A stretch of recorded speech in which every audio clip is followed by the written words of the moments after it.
1. Admiration and perception. You begin by recognizing that admiration and compliments can influence perception and behavior on both sides of an interaction.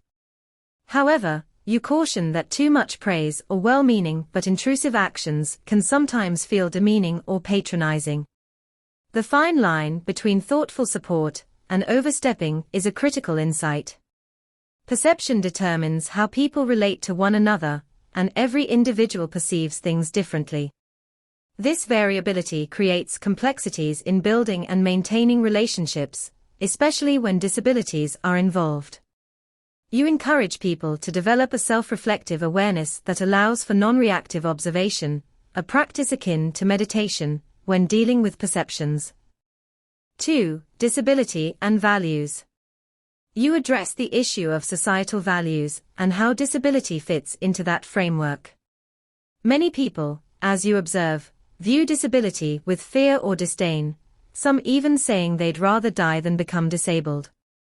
This mindset influences how people treat those with disabilities, leading to diminished self-esteem in those who are directly affected. However, you argue that disability fosters a hidden inner strength.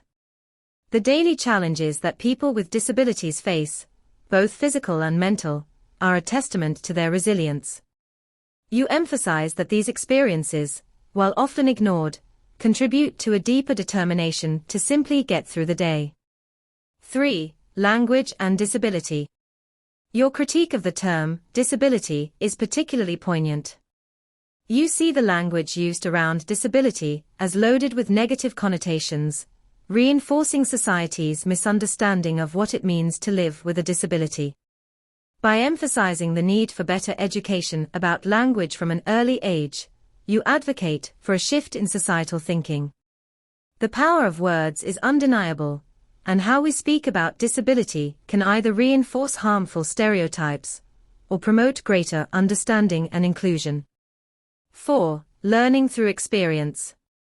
You emphasize that experience is one of the best ways to learn. By sharing your own journey, you hope to illustrate the daily struggles of living with a disability, a reality many people might not understand unless they've experienced it firsthand. You see your story as a way to deter dangerous behaviors, like drink driving, by showing the real and long-lasting consequences. Rather than simply telling people not to drink and drive, you opt to show the struggles that come with the aftermath of a life-changing accident. This is a powerful method of education, as it resonates on a deeper level than abstract warnings. 5. Perceptions after trauma. Following a drink-drive accident, life changes dramatically, as you describe. People's perception of you shifted, shrinking your social circle, and bringing challenges like brain damage, physical disabilities, and mental health struggles. The loss of connection with family, friends, and intimate relationships can leave those affected feeling isolated. You powerfully state that statistics show young people, aged 16 to 24, are particularly vulnerable to the dangers of drink driving. By sharing your personal experience, you aim to extend lives and encourage others to think hard before engaging in risky behaviors. 6. The subtle prejudice of everyday interactions. The most compelling part of your narrative is when you share the everyday encounters that reflect society's subtle prejudice toward people with disabilities. While many actions are well-meaning, they can still leave you feeling patronized or offended. For example, a person holding the door for too long, or pressing a button for you when unnecessary can feel condescending. You highlight the dilemma of politeness. While you are thankful, you also recognize that over-the-top gestures signal a deeper societal misunderstanding of disability.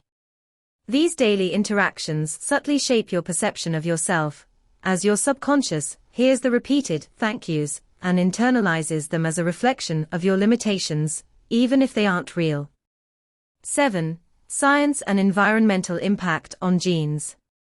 You conclude with an important insight into epigenetics, the idea that environmental factors can influence gene expression. This ties into your experience with societal interactions, suggesting that how people with disabilities